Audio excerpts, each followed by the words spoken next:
रश्मि अपनी माँ आस्था, पिता कमलनाथ, भाई सौरभ और भाभी सांझ के साथ रहती है। आस्था और कमलनाथ अपनी बेटी की शादी एक अच्छे घराने के लड़के से करने वाले होते हैं, लेकिन रश्मि को ये रिश्ता बिल्कुल भी मंजूर नहीं होता। माँ, पापा, भाई, भाभी, मुझे उस लड़के से शादी नहीं करनी है। मैं विनीत से बहुत प्यार करती हूँ। विनीत और मेरी जोड़ी बहुत अच्छी लगेगी। और तो और विनीत एक अमीर घर का लड़का है। लेकिन रश्मि, विनीत एक बुरा आदमी है। उसने अपनी पहली बीवी को धोखा दिया है और वो एक नंबर का लड़कीबाज है। मैं उसे अच्छे से जानती हूँ। हाँ रश्मि, तुम्हारी भाभी बिल्कुल सही कह रही है। विनीत सांझ और मेरे ही कॉलेज में पढ़ता था और वो तभी से ही लड़कियों के दिलों के साथ खेलता था और आज तक उसकी ये बुरी आदत नहीं गई है। आप दोनों तो चुप ही रहिए भाई भाभी।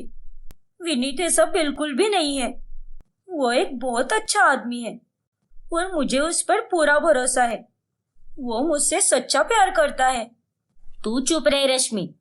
अपने भाई और भाभी से इस तरह बदतमीजी से पेश आते हुए तुझे जरा सी भी शर्म नहीं आती क्या? तुम्हारी शादी हमने तय किए हुए लड़के के साथ ही होगी। वो लड़का हीरा है, हीरा। पर पापा। बस रश्मि, अब एक शब्द नहीं। देखते ही देखते रश्मि के शादी का दिन आ जाता है।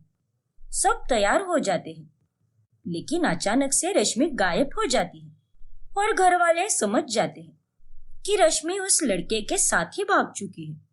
ये रश्मि तो पक्का उस विनीत के पास ही गई होगी। ये लड़की अपनी हरकतों से कभी बाज नहीं आ सकती, सच में। अरे इसने तो हमारी नाक कटवा कर रख दी है। लेकिन अब हम लड़के वाले और बाकी लोगों को क्या जवाब देंगे माँ जी? पता नहीं सांझ बहू। उधर दूसरी तरफ रश्मि विनीत के पास चली जाती है और उससे शादी कर लेती है। तभी वहां विनीत के घर पर रश्मि के सभी घर वाले आते हैं। नालायक मूर्ख लड़की, तुझे शर्म नहीं आती क्या, जो तू अपने परिवार वालों को धोखा देकर इस नालायक और धोखेबाज आदमी से शादी कर ली? तुमने बहुत गलत किया है रश्मि। हम सबकी भावनाओं को ठेस पहुंचाई है तुमने। मुझे शट अप भाभी।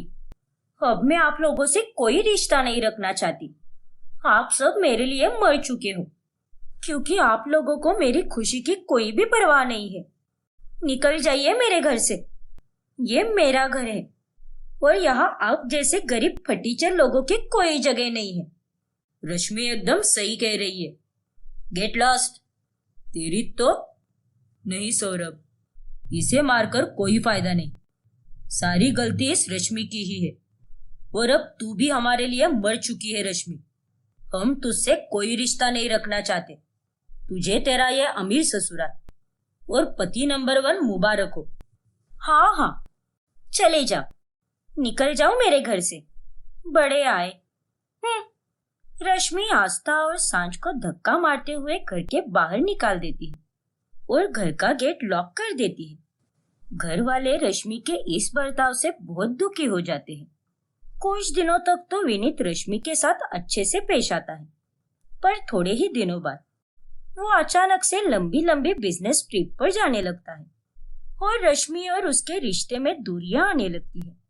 विनीत ने कल रात से मेरे मैसेजेस का रिप्लाई ही नहीं किया और ना ही मुझे कॉल बैक किया है। पता नहीं कौन सा बिजनेस करता है ये बिजनेस ट्रिप्स पर जाकर। फिर जब विनीत बिजनेस ट्रिप से वापस आ जाता है, तभी रश्मि को उसके सूटकेस में से एक लड़की का ब्रेसलेट मिलता है, जिस पर वी और पी लिखा होता है। विनीत, ये ब्रेसलेट तो लड़कियों का है और इस पर ये वी और पी क्यों लिखा है? बताओ विनीत, ये तुम्हारे सूटकेस में क्या कर रहा है? किस लड़की का ब्रेसलेट है ये? वो रश्मि, ये ब्रेसलेट तो मैंने तुम्हारे लिए ही लाया है और ये वी एंड पी तो ब्रांड के इनिशियल्स है, इसीलिए इस पर लिखे हुए हैं। ये बहुत महंगा ब्रांड है रश्मि, मैंने खास तुम्हारे लिए लाया है और तुम हो कि मुझ पर ही शक कर रही हो। Oh, I am sorry Vineet and thank you so much. You are the best husband and you are my best wifey. एक दिन जब विनीत का जन्मदिन होता है, तभी वह दिल्ली गया होता है और रश्मि उसके फोन को ट्रैक करके उसके लोकेशन पर बर्थडे का सरप्राइज देने चली जाती है। लेकिन तभी वह वहां उसे एक लड़की के साथ रोमांटिक टाइम स्पेंड करते हुए देख लेती है और ये देखकर रश्मि के होश उड़ जाते हैं। रश्मि, तुम यहाँ? तुम्हारे दिन ब दिन बदलते स्वभाव के कारण मुझे पहले ही एहसास हो गया था कि तुम मुझे धोखा दे रहे हो और आज मेरा शक सच हो गया। तुम्हारे लिए मैंने अपने परिवार से सारे रिश्ते नाते तोड़ दिए और तुमने मुझे इन सब का ये सिला दिया विनीत। अरे चुप रहो, ये रोने धोने का नाटक मेरे सामने मत करो और अब ये टिपिकल बीवी बनकर मुझसे लड़ाई मत करो। हाँ, मैं हो गया हूँ तुमसे बोर, इसीलिए मैंने ये सब किया है। मैं और प्रीतिका एक दूसरे से बहुत प्यार करते हैं और अब मुझे तुम्हारी कोई जरूरत नहीं है। चलो दफा हो जाओ यहाँ से। विनीत, तुम ऐसा नहीं कर सकते मेरे साथ। हाँ, मैं कर सकता हूँ। अब जब तुम्हें सब कुछ सच पता चल ही गया है, तो अब मुझे तुम्हारे साथ जबरदस्ती रिश्ता बनाने की कोई जरूरत नहीं है। मैं तुमसे सच में बोर हो गया हूँ। गेट लॉस्ट, चली जाओ यहाँ से। फिर विनीत रश्मि को धक्के मारकर वहां से बाहर निकाल देता है, जिसके बाद रश्मि को ना चाहते हुए भी अपने परिवार के पास लौटकर ही आना पड़ता है। मुझे माफ कर दीजिए, मैं जानती हूँ कि मैंने आप सबको धोखा दिया है। आप सबके साथ बुरी तरह पेश आई हूँ मैं, लेकिन अब मेरे पास यहाँ पर आने के अलावा और कोई भी रास्ता नहीं था। प्लीज मुझे माफ कर दीजिए। नहीं, तुम्हें कोई माफी नहीं मिलेगी रश्मि। अब तुम इस घर की बेटी नहीं रही और इस घर में अब ना तो तुम्हारी कोई इज्जत है और ना ही कोई जगह। निकल जाओ यहाँ से। ऐसा मत कहिए माँ, प्लीज माँ। मैं और कहाँ पर जाऊंगी आपके सिवा? आप ही तो मेरा सब कुछ हो माँ। आप सबसे दूर रहकर अब मुझे आप सबकी अहमियत का पता चल चुका है माँ। बंद करो अपनी बकवास और चली जाओ यहाँ से। हाँ रश्मि, तुमने हमारी कम बेइज्जती नहीं की थी जो वापस यहाँ पर मुंह उठाकर चली आई। रश्मि, अब तू हमारी अपनी नहीं रही, पराई हो चुकी है तू। ऐसा मत कहिए, मुझे प्लीज रहने दीजिए यहाँ पर। आप लोग जो बोलोगे मैं वही करूंगी। बाहर कैसे रहूंगी मैं? मेरे पास ना तो कोई काम है और ना ही कोई रहने का ठिकाना। ठीक है, अगर तुझे काम की जरूरत है तो तू यहाँ पर रह सकती है, लेकिन एक काम वाली बनकर। चलेगा तुझे? क्या? आस्था ने जो भी कहा है बिल्कुल सही कहा है। अब अगर तुझे इस घर में रहना है तो एक पराई काम वाली बनकर रहना होगा, ना कि इस घर की बेटी बनकर। तो बता रश्मि, मंजूर है तुझे? हाँ रश्मि, जल्दी बोलो। ये कैसा दिन देखना पड़ रहा है मुझे, अपने ही मायके में, अपने ही घर में अब एक काम वाली बनकर रहूंगी मैं। नहीं, बाहर तो मुझे कोई भी काम नहीं मिलेगा और बाहर रहने से अच्छा तो यही होगा कि मैं अपने घर पर ही सुरक्षित रहूं। बताओ जल्दी, क्या है तुम्हारा फैसला? ठीक है माँ, मैं यहाँ पर एक काम वाली बनकर रहने के लिए तैयार हूँ। ठीक है, तो लग जा काम पर। रसोई से लेकर आंगन तक और कपड़ों को धोने से लेकर छत की सफाई तक हर एक काम करने होंगे तुझे, जो तेरी भाभी किया करती है। क्या? ठीक है माँ, मैं कर लूंगी सारे काम। रश्मि को अब मजबूरी में रहकर अपने घर के सारे काम करने पड़ते हैं, जैसे एक काम वाली बाई करती है। रात के 1 बज जाते हैं, लेकिन वो काम ही करती रहती है और जब वो अपने पुराने कमरे में सोने जाती है, तभी उसे आस्था और सांच रोक लेती है। रुक जाओ रश्मि, तू इस कमरे में नहीं सोएगी।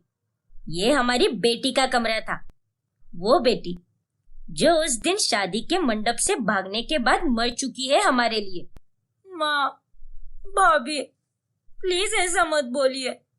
मैं तो आपकी बेटी हूँ ना, और भाभी, मैं तो आपकी ननंद हूँ ना। प्लीज इतने निर्दयी मत होइए और मेरे साथ ऐसा पेश मत आइए। प्लीज माँ, अब ये सब नाटक हमारे सामने मत कर। तू रसोई में सोएगी और वही तुम्हारी जगह है। और अगर तुम रसोई में नहीं सो सकती तो बाहर जाकर आंगन में चटाई बिछाकर सो जाना, लेकिन इस कमरे में हरगिज नहीं। और हाँ, सुबह 6 बजे उठ जाना। अगर 1 मिनट भी लेट हुआ तो तुम्हें बिल्कुल भी खाना नहीं मिलेगा। अपने घर वालों का यह बदलता हुआ रूप देखकर रश्मि को बहुत दुख होता है। वो रात भर सो ही नहीं पाती और बस बिलक बिलक कर रोने लगती है। वो सब उससे ढेर सारा काम कराते हैं और अकेले ही घूमने जाते हैं, अकेले ही बढ़िया बढ़िया खाना भी खाते हैं। और वो सब रश्मि के साथ एक काम वाले बाई की तरह ही पेश आते हैं। एक दिन आस्था का जन्मदिन होता है। आज तो माँ का जन्मदिन है, लेकिन मैं उन्हें ठीक से विश भी नहीं कर सकती। वो मुझसे उल्टा ही बात करती है। कोई मुझसे प्यार नहीं करता अभी। सबके लिए मैं पराई हो गई हूँ। क्या से क्या हो गया भगवान जी। लेकिन अब बस मैं अपने आप को नहीं रोक सकती। मैं अपनी माँ को विश करके ही रहूंगी। फिर रश्मि अपनी माँ के पास जाकर उन्हें विश करती है। जन्मदिन मुबारक हो माँ, और मुझे माफ कर दो माँ। मैंने बहुत गलत किया है आप सबके साथ, पर अब जब मैं यहाँ पर काम वाली बनकर रह रही हूँ तब मुझे समझ आ रहा है, और अब मैं महसूस कर पा रही हूँ कि आप सब पे क्या बीती होगी जब मैंने एक झटके में ही आप सबको धोखा दिया था और एकदम से बुरी बन गई थी मैं। ठीक उसी तरह अब मुझे भी महसूस हो रहा है माँ, जब आप सब अचानक से बदल गए हो। माँ, पापा, भाई, भाभी, मैं सच में सुधर चुकी हूँ। प्लीज मुझे एक आखिरी मौका दीजिए और मुझे अपना लीजिए। मैं इस तरह और नहीं जी सकती। घर के सारे काम तो मैं कर लूंगी, लेकिन आप सबके प्यार के बगैर मैं नहीं रह सकती माँ। बस बेटा, मत रो। फिर आस्था रश्मि को अपने गले से लगाती है और अंत में उसे सभी माफ कर देते हैं। और रश्मि, तुम्हें हमने काम वाली इसीलिए बनने दिया क्योंकि तुम्हें सीख मिले, सबक मिले कि जब कोई अपना तुम्हें धोखा देता है तब तुम्हें कैसा महसूस होता है। हाँ भाभी, ये सबक मैं पूरी तरह सीख चुकी हूँ। अब आप लोग जैसा कहोगे मैं वैसा ही करूंगी। जिस लड़के से शादी करने के लिए कहोगे उसी लड़के से शादी करूंगी, क्योंकि मैं जानती हूँ कि एक परिवार अपनी बेटी के लिए कभी बुरा नहीं चाहता। फिर अंत में रश्मि के परिवार वाले उसकी शादी एक अच्छे घराने के लड़के से कराते हैं और उसे खुशी खुशी विदा करते हैं। अनूप और नीलम्बरी की 2 बहुएं होती है, छोटी बहू केत और बड़ी बहू वैशाली। दोनों सगी बहनें होती है। केतकी अभी 3 महीनों की गर्भवती होती है और ऐसे में उसकी बड़ी बहन यानी जेठानी वैशाली ही उसका ख्याल रखा करती है। और इस वजह से बेचारी वैशाली सास और देवरानी के बीच में बढ़ जाती है। अरे ओ वैशाली बहू, कहाँ मर गई? मेरी साड़ी अभी तक इस्त्री की या नहीं? हाँ माँ जी, कर रही हूँ, बस थोड़ी देर में हो जाएगी। अरे दीदी, मेरा पास्ता बना या नहीं? हाँ केतकी, वही पका रही हूँ, अभी लेकर आई। 1 मिनट। एक ही टाइम पर वैशाली इस्त्री भी कर रही होती है और दूसरी साइड में पास्ता बना रही होती है। अरे नहीं, कहीं ये इस्त्री करने के चक्कर में पास्ता जल न जाए। फिर वैशाली भागते भागते किचन में आती है। भगवान का लाख लाख शुक्र है कि पास्ता जल नहीं गया, वरना आज तो केतकी मेरी जान ही ले लेती। उसकी फेवरेट डिश जो है ये। फिर वैशाली पहले ही जाकर केतकी को गर्मा गर्म पास्ता परोसती है और फिर अपनी सास को जाकर उसकी साड़ी थमाती है। अरे कितनी देर बहू, साड़ी क्या मिल में जाकर इस्त्री कर रही थी क्या? नालायक कहीं की। माफ कीजिए माँ जी, वो मैं केतकी के लिए पास्ता बना रही थी। उसे भी जोरों की भूख लगी थी ना। अब प्रेगनेंसी में वो जो भी मांगेगी वो जल्दी जल्दी बनाकर देना ही पड़ेगा ना मुझे। ठीक है, चल जा अब। अरे नीलम्बरी, तुम खुद क्यों नहीं कर लेती ये सब? तुम्हें क्या हाथ पैर नहीं है क्या? बस वैशाली बहू को ही सारा काम थमा देती हो, और वो उसकी छोटी बहन भी कोई कम नहीं है। वो तो तुम दोनों के बीच में सैंडविच की तरह दबती रहती है। देखिए जी, आप तो चुप ही बैठो। ज्यादा मुंह चलाने की कोई जरूरत नहीं है। खुद तो कुछ काम नहीं करते, तो कुछ बोलकर दिखाने की कोई जरूरत नहीं है। समझे ना आप? हाँ हाँ, समझ गया मैं, और जा रहा हूँ यहाँ से, क्योंकि तुम्हारे मुंह लगकर अपना दिन खराब नहीं करना मुझे। वही दूसरी तरफ केतकी मजे से पास्ता खाते हुए सहेली से बात करती है। तुझे पता है क्या, प्रेगनेंसी के बाद तो मेरी लाइफ एकदम मस्त हो गई है। मैं तो सारा दिन आराम करती हूँ, और मेरी जो बड़ी बहन है ना, यानी मेरी जेठानी, वही सारा काम करती है। वाह यार केतकी, तू तो बहुत ही लकी है, वरना आजकल कौन सी जेठानी अपनी देवरानी के लिए ये सब करती है। वो तो अच्छा है कि वो तेरी बड़ी बहन है, इसीलिए तेरा सब अच्छे से चल रहा है। हाँ, तूने बिल्कुल सही कहा। वैसे मेरी दीदी है ही भोली, वो बेवकूफों की तरह सबके लिए करती रहती है, इसीलिए मुझे कोई चीज की टेंशन नहीं है। बस एक आवाज लगा और फरमाइश करो। फिर एक दिन वैशाली का पति स्वप्निल उससे कहता है, वैशाली, आज मेरा हाफ डे है, तो हम दोनों ऑफिस के बाद में साथ में कॉफी डेट पर जाएंगे। बड़े दिन हो गए कहीं गए नहीं हम। तुम्हारे favourite cafe the coffee hub में जाएंगे। वहीं से तो हमारी लव स्टोरी की शुरुआत हुई थी, याद है ना तुम्हें? हाँ स्वप्निल, उन खूबसूरत यादों को मैं कैसे भूल सकती हूँ। लेकिन स्वप्निल, मैं आज तुम्हारे साथ डेट पर नहीं चल सकती। क्या? लेकिन क्यों वैशाली? ऐसा कौन सा काम आ गया तुम्हें जो मुझसे भी ज्यादा जरूरी है तुम्हारे लिए? स्वप्निल, वो मुझे केतकी के साथ हॉस्पिटल जाना है, उसका चेकअप है ना आज, और देवर जी तो ऑफिस से सीधे रात को ही आते हैं, इसीलिए वो चाहती है कि मैं उसके साथ चलूं। लेकिन वैशाली, वो अकेली भी तो जा सकती है ना, या फिर माँ के साथ जा सकती है। तुम्हें तो बस माँ और केतकी ही नजर आती है, और तुम एक जेठानी और बहू के रिश्ते में बढ़ चुकी हो, और इसी के कारण तुम ये भूल चुकी हो कि तुम एक पत्नी भी हो। तुम्हारा मेरे प्रति भी कोई फर्ज है। वैसी बात नहीं है स्वप्निल, हम कभी और भी चल सकते हैं ना।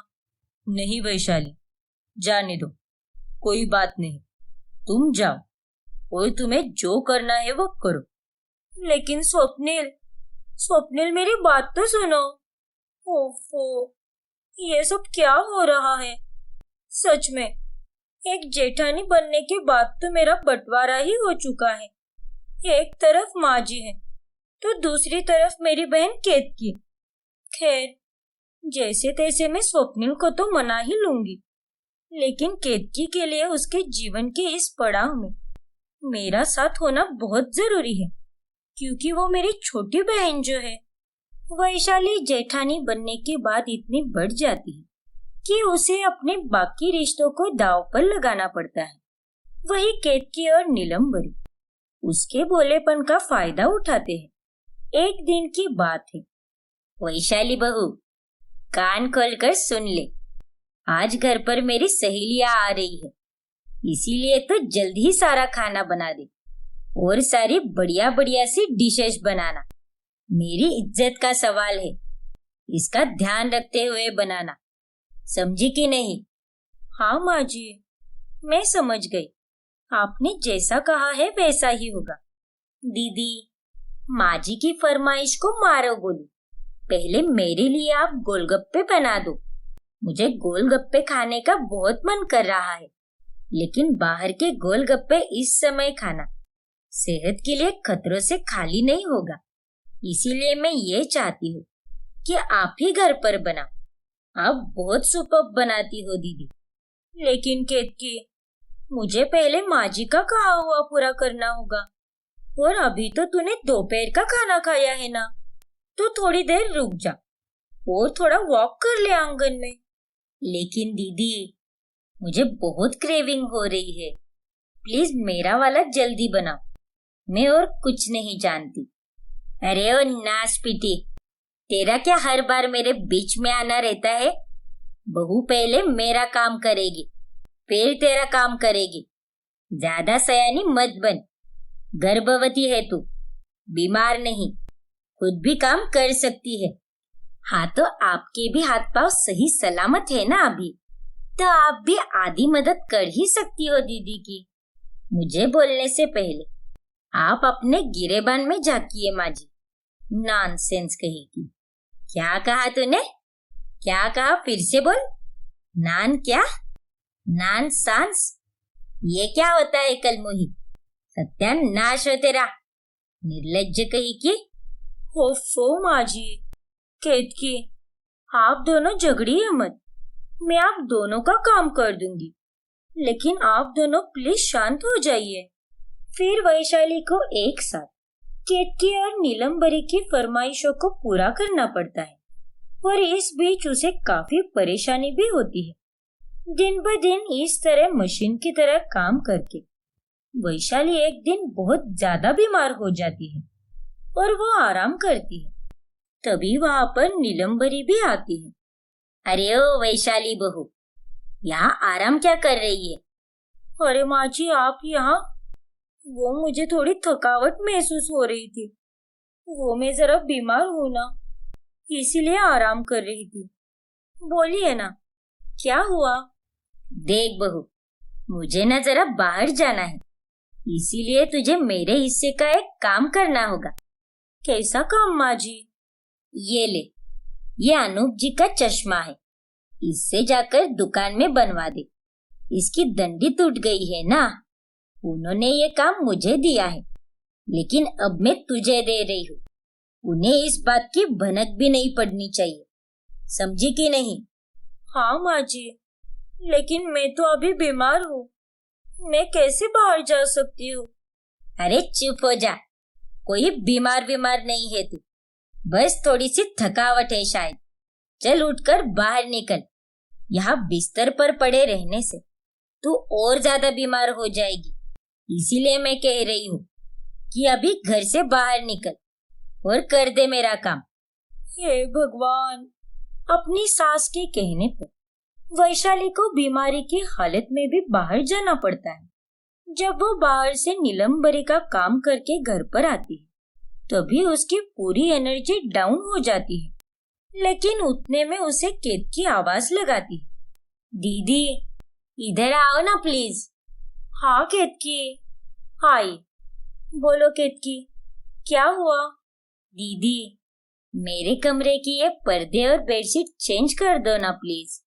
इन पर बहुत धूल जम गई है और मुझे काफी इरिटेट हो रहा है उससे। आपको तो पता ही है ना कि मुझे धूल और मिट्टी से कितने एलर्जी है, कहीं मैं बीमार ना पड़ जाऊं।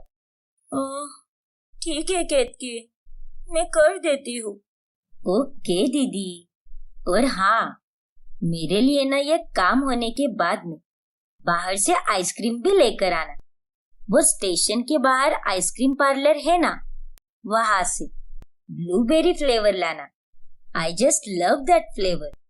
लेकिन केतकी, उससे तो तेरी तबीयत खराब हो सकती है ना, और पता नहीं ये मौसम को क्या हो गया है, गर्मी में भी ठंड चल रही है। अरे कुछ नहीं होगा दीदी, आप प्लीज लेकर आओ ना, प्लीज दीदी।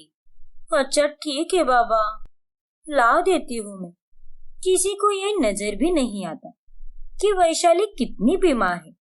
केतकी और नीलम्बरी को तो बस वैशाली से काम करवाना आता है। ऐसे ही एक दिन, देख केतकी बहू, तुझे मैं चेतावनी दे रही हूँ, तू ये बार बार वैशाली बहू को छोटे मोटे काम देना बंद कर और अपने काम खुद किया कर। थोड़ा सा शरीर भी हिलाया करिए, जब देखो तब भैंस की तरह पड़ी रहती है दिन रात। क्या? और नहीं तो क्या, मैं अच्छी तरह से जानती हूँ कि तू जानबूझकर वैशाली से सारे काम करवाती है ताकि तुझे आराम मिले। मेकअप करना, फोन पर बातें करना, वीडियो शूट करना, और तो और हर 2 दिन में बाहर घूमने जाना, ये सब तो तुझे बराबर से होता है, लेकिन बस घर का काम ही नहीं होता। देखिए माँ जी, अगर मैं ऐसी हूँ तो आप भी कोई दूध की धुली हुई नहीं हो। आप भी तो अपने सारे काम दीदी से ही करवाती हो ना। यहाँ तक कि अपनी साड़ी भी दीदी से ही इस्त्री करवाती हो। बाहर देने को क्या होता है आपको? और वो तो मेरी सगी बहन है, इसीलिए मैं सारे काम उससे करवाती हूँ। तो इसीलिए आप मुझे लेक्चर मत दीजिए। तेरी सगी बहन है तो क्या हुआ, अब वो इस घर की बहू है और मैं उसकी सास हूँ। उससे काम करवाना मेरा हक है। हाँ तो करवाइए ना, मैंने कहाँ पर मना किया है, लेकिन सबसे पहले काम तो वो मेरा ही करेगी, बाकी मैं कुछ नहीं जानती। वैशाली उन दोनों की बातें सुन लेती है। दीदी आप, अरे वैशाली बहू तू, आप दोनों कितनी स्वार्थी हो। बस अपने आराम के लिए, मजे के लिए और टाइम पास के लिए मेरा इस्तेमाल किया है। मैं ही बेवकूफ थी जो ये सब देख नहीं पाई और खुद को आप दोनों में बांट दिया। यहाँ तक कि अपने पति के ऊपर भी ध्यान नहीं दिया। केतकी, मैंने तुझे माँ की तरह संभाला और माँ जी आपके लिए तो मैंने एक बहू नहीं बल्कि बेटी की तरह सब कुछ किया है। लेकिन उसके बदले में आप दोनों ने मुझे क्या दिया? मेरे प्यार का, मेरे भोलेपन का कितना गलत फायदा उठाया। लेकिन अब और नहीं, अब मैं इस घर में 1 मिनट भी नहीं रहूंगी। फिर वैशाली अपना सारा सामान पैक करती है और घर छोड़कर जाने लगती है। तभी केतकी और नीलम्बरी घबरा जाती है और एक पल में ही उन्हें उनकी सारी गलतियों का एहसास हो जाता है। वैशाली बहू, मुझे माफ कर दे, लेकिन प्लीज ये घर छोड़कर मत जा बहू। हाँ दीदी, मुझे भी माफ कर दो, लेकिन ये इस तरह घर छोड़कर मत जाओ। आप हो इसीलिए ये घर घर लगता है। हाँ बहू, हमें अपनी गलतियों का एहसास हो चुका है। अभी हम सच में बहुत गलत थे जो तेरा इतना फायदा उठाते रहे। हाँ दीदी, हमसे भूल हो गई। अपनी छोटी बहन को माफ कर दो दीदी। जिंदगी के इस पड़ाव में मुझे आपकी जरूरत है दीदी। मेरे पेट में पल रहे बच्चे को उसकी मौसी की जरूरत है और आज के बाद हम अपने काम खुद करेंगे दीदी। आपको कोई तकलीफ नहीं देंगे।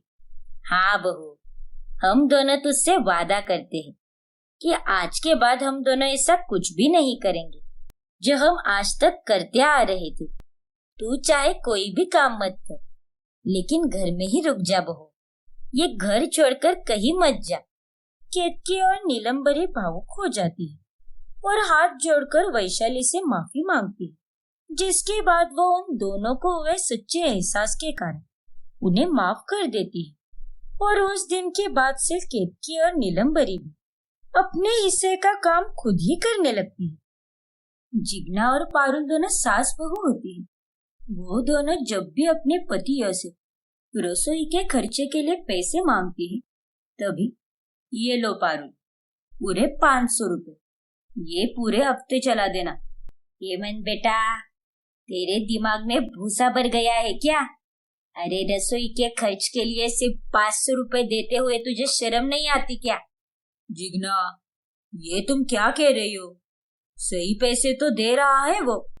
नहीं पापा जी, आप दोनों को नहीं पता कि महंगाई कितनी बढ़ चुकी है। अरे सब्जी मसालों के दाम आसमान छू रहे हैं। कभी टमाटर तो कभी प्याज, सब कुछ महंगा होते जा रहा है। और नहीं तो क्या, एक वक्त पर जैसे गहनों को खरीदने के लिए सोच विचार करना पड़ता था, अब वैसा ही सोच विचार रसोई के सामान को खरीदने के लिए करना पड़ता है। सच में हम तो परेशान हो गए हैं। इसीलिए जल्दी से हमें एक्स्ट्रा के 500-600 रुपए दे दो। चलो चलो, देरी मत करो, हमें मार्केट भी जाना है। उन दोनों की बातें सुनकर हेमंत और प्रकाश दोनों बाप बेटे एक दूसरे का मुंह देखते रहते हैं। और फिर प्रकाश अपनी जेब से एक्स्ट्रा 600 रुपए निकाल कर देता है। ये लो पारुल बहू, अब एक हफ्ते तक तुम दोनों हमसे पैसे नहीं मांगोगी। नहीं नहीं कह के रसोई का खर्चा कितना बढ़ गया है। महीने की आधी कमाई तो रसोई के खर्चे में ही निकल जाती है। हाँ पापा, आपने बिल्कुल सही कहा। अरे तो आदमी किसके लिए कमाता है? अचार डालने के लिए? अरे खाना खाने के लिए ही ना। आप भी ना प्रकाश जी, बड़ी ही बेतुकी बातें करते हैं। ऐसे ही जिग्ना और रूपल दोनों मिलकर अपने पतियों से खूब सारे पैसे लेती हैं और उनमें से घर का सामान तो लेती है, लेकिन थोड़े पैसे बचाकर उनमें मौज मस्ती भी करती है। रूपल बहू, आज पूरे 20 रुपए बचे हैं। वहाँ सेल जो लगी थी, चल इन पैसों की पानी पूरी खाते हैं। हाँ माँ जी, जल्दी चलिए, मेरे मुंह में तो अभी से पानी आ रहा है।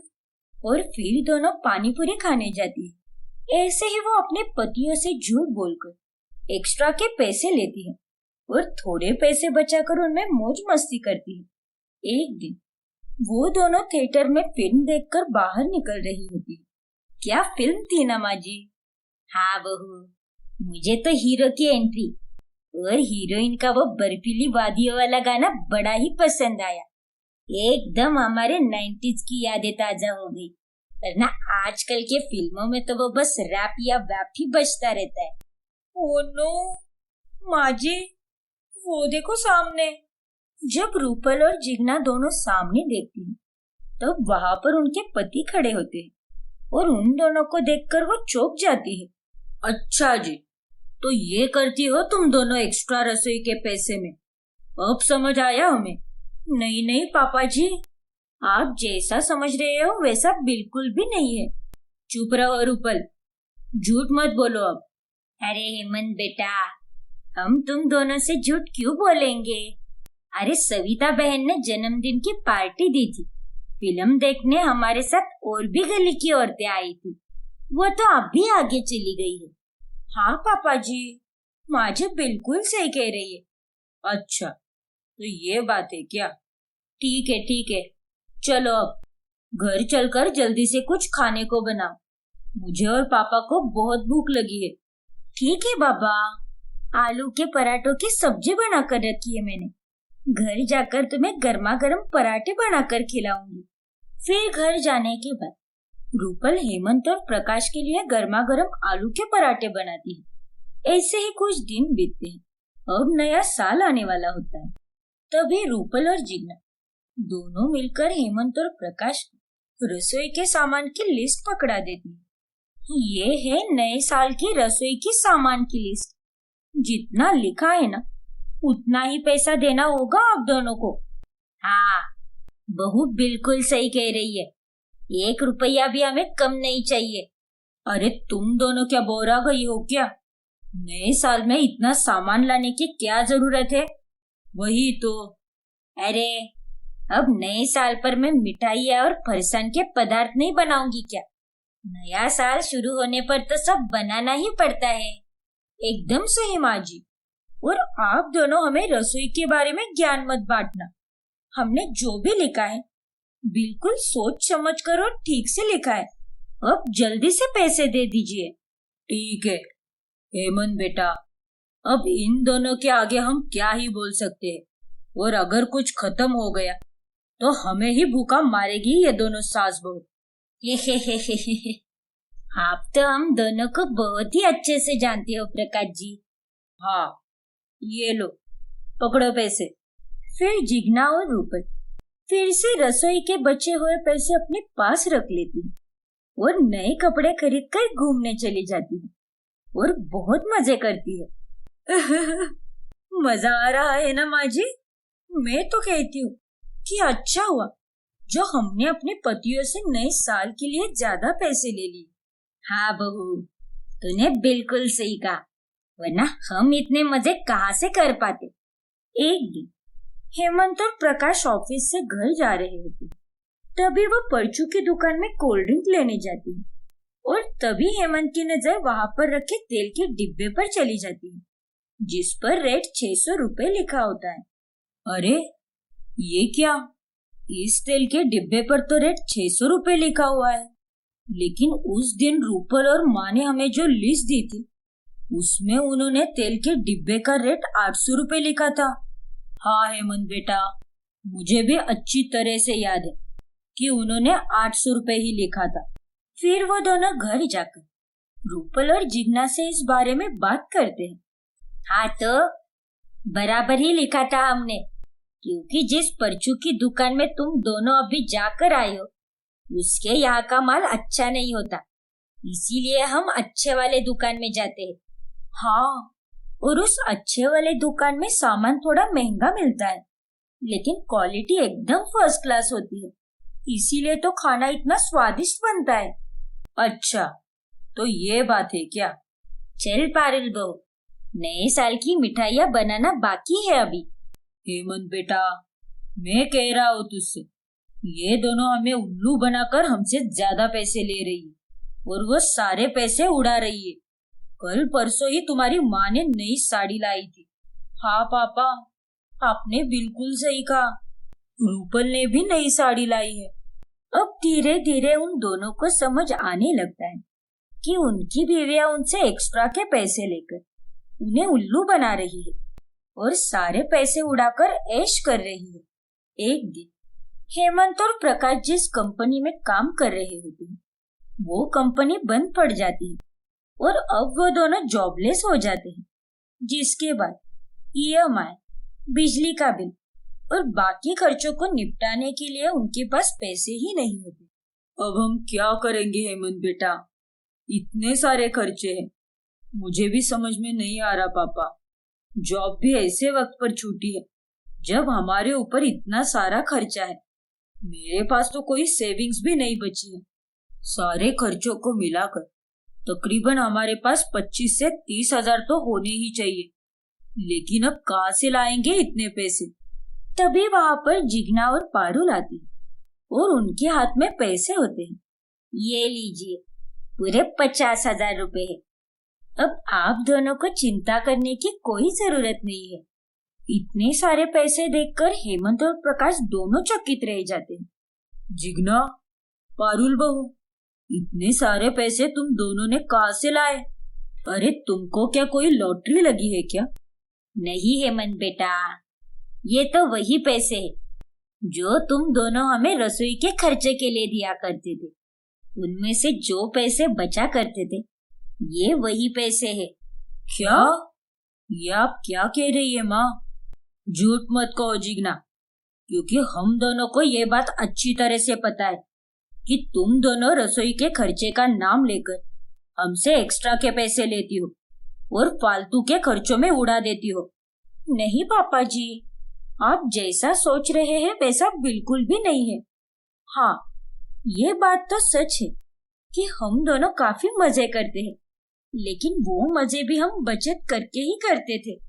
चलो मान लीजिए कि अगर आज सब्जी सस्ती मिल गई तो हम दोनों 20 रुपए की पानी पूरी और 80 रुपए की बचत कर लेते थे। उस दिन थिएटर में भी हम हमारे पैसे से ही गए थे, क्योंकि उस दिन का रेट सबसे सस्ता चल रहा था। हमें तो बस 50 रुपए में ही टिकट्स मिल गई थी और इसी तरह हम रोज बचत करते गए और आज हमारे पास 50,000 रुपए इकट्ठा हुए हैं। क्या बात है माँ। अब हम अगर हमारी मौज मस्ती के लिए तुम दोनों से सीधे मुंह पैसे मांगते तो तुम दोनों हमें ठेंगे के सिवा कुछ नहीं देते। इसीलिए हमें रसोई के खर्चे का सहारा लेकर ये बचत करनी पड़ी। प्रकाश और हेमंत जिग्ना और रूपल की बातों से बहुत खुश होते हैं। सच में जो कहते हैं सही कहते हैं। एक गृहिणी ही घर की लक्ष्मी होती है, जिसे उसका इस्तेमाल करना और उसे सहेज कर रखना बखूबी आता है। हाँ पापा, और मैं भी चाहकर इतनी बचत कभी नहीं कर पाता, लेकिन आप दोनों ने वह कर दिखाया और आज आप दोनों के कारण ही हम दोनों की चिंता दूर हो सकी है। और इस तरह पारुल और जिग्ना के कारण हेमंत और प्रकाश सारे खर्चे निपटा पाते हैं और कुछ ही दिनों बाद उन दोनों को वापस जॉब लग जाती है और वो सभी मिलकर खुशी से रहने लगते हैं। पम्मी और जोगिंदर के बेटे नमन की शादी वंदना से होती है। नमन एक पंजाबी लड़का होता है और वंदना एक मद्रासन। उन दोनों का मिलन एक मैट्रिमोनी साइट के जरिए हुआ होता है। एक दिन की बात है। ये लो मम्मी जी, आज मैंने आप सबके लिए स्पेशल डोसा उत्तपा, इडली और मेदू वड़ा बनाया जी। चख के बताइए कैसा बना जी। ओए भूतनी की, तुझे पता नहीं है क्या? हमारे यहाँ पर डोसा वोसा नहीं खाते, बल्कि आलूदे पराठे खाते हैं, वो भी मक्खन के साथ। ये की है फिर? और नहीं तो क्या। ओए नमन पुत्र, तूने इसनु बताया नहीं क्या? अरे वंदू, मेरे घर वाले ये सब नहीं खाते। अरे ओए वंदू चंदू मंदू, कान खोलकर सुन ले, इस घर में ये सब खाना नहीं बनेगा, ओनली पंजाबी खाना बनेगा। You stand under? ओ पम्मी जी, वो अंडरस्टैंड हुंदा है, वो जो भी गलो सानू की तुसी समझ गए ना। तो होर की। बेचारी वंदना कुछ भी नहीं कहती और चुपचाप रसोई में जाकर यूट्यूब पर देखकर पराठे बनाने लगती है। लेकिन जब उसके पराठे पम्मी और जोगिंदर खाते हैं तभी, हायो रब्बा, ओए मद्रासन, ये पराठे है या फीकी रोटी? अरे इसमें ना नमक है ना स्वाद, सारा मजाक खराब कर देता। लेकिन मम्मी जी, आप लोग ऐसा कैसा कहता जी? मैंने तो अपना 110% लगाया इसे बनाने में, तो आपको भी इसे मीठा समझकर खाना चाहिए ना जी। ओए चुप ओए, अगर 110% लगाया होता तो ये ऐसा बनता ही नहीं। सुन लो बहू, तुम्हें अब जल्द से जल्द पंजाबी खाना बनाना सीखना होगा। और हाँ, घर में कोई साउथ इंडियन खाना नहीं बनेगा। लेकिन बेबे, वंदू ने अपनी तरफ से पूरी कोशिश की है। अब पहली बार में ही वो एकदम अच्छा पराठा बना दे, ऐसा थोड़ी ना हो सकता है। आपको उसकी कोशिश भी देखनी चाहिए ना। वो एक खोतिया, तू तो अपना मुंह बंद ही रख। मैनू ना सिखा की सही है और की गलत, वरना एक रपटा मारूंगी ना तो पूरे भारत का नक्शा छप जाएगा तोड़े गाल विच। वड्डा आया। वंदना उदास होकर अपने कमरे में चली जाती है। फिर एक दिन जब वंदना लगातार बस सफेद साड़ियां ही पहनती रहती है, तभी पम्मी उसे सुनाने लगती है। ओए मद्रासन, तेनू मेरी गल एक वारी भी समझ नहीं आती क्या? अरे सफेद साड़ी पहनकर क्यों भटकती रहती है पूरे घर विच? अब तू एक पंजाबन हो चुकी है, इसीलिए तू अब से पंजाबी सूटी पहनेगी। समझ आई मेरी गल? नहीं नहीं मम्मी जी, मेरे को जो सही लगेगा मैं वही करेगी। ये हमारा मद्रासी लोगों का पोशाक है और आप मुझे नहीं बता सकती ये क्या पहनना है और क्या नहीं। समझ गई आप? क्या? ओए फिट्टे मुंह तेरा, अपनी सास से उल्टी बात करेगी, खुद नु समझती की है तू? बेबे, बंधु सही तो कह रही है, इसमें गलत ही क्या है? उसे जो पहनना अच्छा लगता है वो पहन सकती है। और ये अभी अभी एक पंजाबी घर में आई है, इसे यहाँ के तौर तरीके और हर एक चीज में डलने के लिए टाइम लगेगा। ओए बस कर ओए, ज्यादा अपनी वड्डी साइड लेने की कोशिश ना कर। पम्मी जी जो कह रही है सही कह रही है। आइयो वेंकटेश्वरा, ये मैं किधर फंस गई जी? ऐसा कैसा पंजाबी ससुराल मिला है मुझे? इससे अच्छा तो मैं तुमसे शादी ही नहीं करती नमन।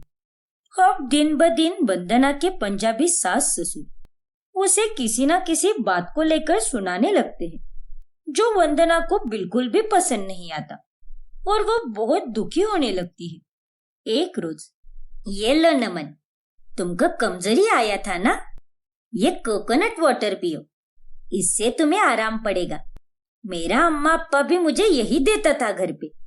ओए मद्रासन, ये क्या तो डम मद्रासी मायका नहीं है, ये एक पंजाबी घर है और इसीलिए मेरा पुत्र तेरा ये नारियल पानी नहीं पिएगा, बल्कि मेरे हाथ की बनी ताजी लस्सी पिएगा। ये ले पुत्र, लस्सी पी, इसे पीकर तो तू 1 मिनट में ही चंगा हो जाएगा। लेकिन बेबे, अये यो मम्मी जी, इसे लस्सी मत दीजिए, इससे सर्दी हो जाता जी। ओए मद्रासन, अब तू हमें मत सिखा, कि हमारे पुत्र विच की सही है और की गलत। हमने इसे जन्म दिया है, और नहीं तो क्या। चल अब जा यहाँ से और जल्दी से लोरी की तैयारी कर। घर में रेवड़ी और मूंगफली सब कुछ है कि नहीं चेक कर। फिर लकड़ियों का बंदोबस्त भी तो करना है और सारे पंजाबी पकवान भी बना दे। अय्यो, इतना सारा काम। लेकिन ये लोरी फेस्टिवल में इस सब का क्या काम जी? इसमें तो बच्चों को लोरी सुनाएगा ना जी। अरे खोती, लोरी का त्योहार अलग होता है। उसमें लकड़ियों को जलाकर पूजा करते हैं और लोरी अलग होती है। बेवकूफ कही की। चल जा अब। और कोई सियप्पा किया तो मुझसे बुरा कोई नहीं होगा। समझ गई गल? जी।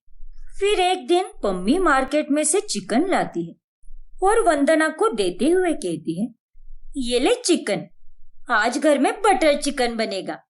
आइए यो वेंकटेश्वरा, ये क्या? आप क्या पागल हो गया क्या जी? मैं नहीं छू सकती इस चिकन को। हमारा मद्रासी लोग में नहीं खाता जी। कोई फेर की होया, तू अब एक पंजाबी परिवार की बहू है। भूल जा मद्रासन नु। अब इधर रह के इधर के रंग में रंग जा। ना बाबा ना, मुझको नहीं खेलना जी ये रंग में होली। आप ही बनाओ और आप ही खाओ। मैं तो चलिए अपना रजनीकांत का मूवी देखने। ओए मद्रासन, खबरदार जो तूने रजनीकांत की मूवी चलाई तो इस घर में सिर्फ पंजाबी लोगों की ही मूवी लगाई जाएगी। ओ यो हनी सिंह। नहीं नहीं, रजनीकांत मेरा फेवरेट हीरो जी, इसीलिए मैं तो उसका ही मूवी देखूंगी जी। इतना कहकर वंदना वहां से चली जाती है। अरे ये मद्रासन का नाटक तो कुछ ज्यादा ही बढ़ते जा रहा है। वो ठंड रखो पम्मी जी, वरना हमारा पुत्र उदास हो जाएगा। वो जी उसनु की है, कुत्ते दिन भर ऑफिस विच रहता है और यहाँ पर ये मद्रासन मेरे नाल बैठी है खून चूसने। ऐसे ही कई दिन बीतते हैं। घर में बैठे बैठे वंदना बोर हो जाती है और वो तय करती है कि वो अपनी कथक क्लासेस खोलेगी और वो उसके पैम्पलेट्स भी बना लेती है। अब मैं कथक क्लासेस खोलूंगी जी और वहां पर सबको अच्छे से कथक सिखाऊंगी। बहुत खूब मेरी मद्रासन बीवी, तुम एक प्रोफेशनल कथक डांसर हो और तुम्हें तो ये करना ही चाहिए। हर लड़की को अपने करियर में हमेशा आगे बढ़ना चाहिए। तभी वहां पर पम्मी आती है। ओए मद्रासन, तेरी हिम्मत कैसे हुई मुझसे गल किए बिना कथक क्लासेस खोलने की? दिखा मेनू, दिखा। फिर पम्मी उस पैम्पलेट को लेकर उसे फाड़ देती है। अय्यो, ये आपने क्या कर दिया जी? देख मद्रासन, तू अब इस घर की बहू है और हमारे यहाँ कथक नहीं होता। ओए हम लोग तो भांगड़ा पाते हैं। ओए बल्ले बल्ले, ओ शावा शावा, ओ बल्ले बल्ले, ओ शावा शावा। अपनी सास की ये हरकतें देखकर वंदना को बहुत गुस्सा आता है। बस बहुत हुआ जी, अब मैं इधर नहीं रुकेगी। देखो नमन, जिस घर में मेरा इज्जत नहीं होगा और मेरा कदर नहीं किया जाएगा, उस घर में मैं नहीं रुक सकती। मैं जा रही है। रुको वंदू, मुझे छोड़कर मत जाओ। अगर तुम इस घर में नहीं रहोगी तो मैं भी नहीं रहूंगा। बेबे, पापा, आप दोनों ने हमेशा ही वंदू का दिल दुखाया है, लेकिन इसने तो हमेशा ही आपका दिल खुश करने की पूरी कोशिश की है। लेकिन आप दोनों ने इसे एक बार भी नहीं समझा। इसे इस घर के तौर तरीके समझने में वक्त लगेगा और ये बात आपको समझनी चाहिए थी। इतना कहकर वंदना और नमन अपने रूम में चले जाते हैं और अपना सामान पैक करके घर छोड़कर जाने लगते हैं। उन दोनों को जाते हुए देखकर पम्मी और जोगिंदर को अपनी गलतियों का एहसास होता है और वो दोनों उन्हें रोक लेते हैं। ओए नमन पुत्र, रुक जा पुत्र, रुक जा मद्रासन, मैनू माफ कर दे। मैंने तुम दोनों के साथ बहुत गलत किया सी। मुझे समझना चाहिए था कि ये एक मद्रासन है और इसे इसके उसूलों से जीने देना चाहिए। और तो और इसे हमारे घर के तौर तरीके समझने में वक्त लगेगा, लेकिन नहीं, मैंने तेरे साथ बहुत गलत तरीके से सलूक किया। मुझे माफ कर दे पुत्र। माफ कर दे मैनू। और मैनू भी माफ कर दो पुत्र जी, लेकिन घर छोड़कर मत जा। तुम दोनों के जाने के बाद ये घर सुना सुना लगेगा। मान जाओ मेरी गल, माफ कर दो अस्सी दोनों नु। लेकिन पापा। ठीक है जी, माफी मिलेगा, लेकिन उसके लिए आप दोनों को मेरे लिए कुछ करना होगा जी। ओए जल्दी दस, क्या करूं तेरे नाल? आप दोनों को साउथ इंडियन लोगों की तरह तैयार होना होगा जी, और मेरे साथ डांस करना होगा। ओए बस इतनी सी गल? ठीक है, रुक तू। फिर पम्मी और जोगिंदर दोनों साउथ इंडियन कपड़े पहनकर आते हैं और साथ ही वंदना और नमन भी तैयार होते हैं।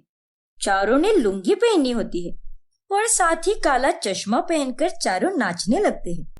मुझे को थोड़ा राउंड घुमा के, अन्ना के जैसा चश्मा लगा के, कोकोनट में लस्सी मिला के, आ जाओ सारे मुड़े बना के। Lungi dance, lungi dance, lungi dance, lungi dance, lungi dance, lungi dance, lungi dance, lungi dance.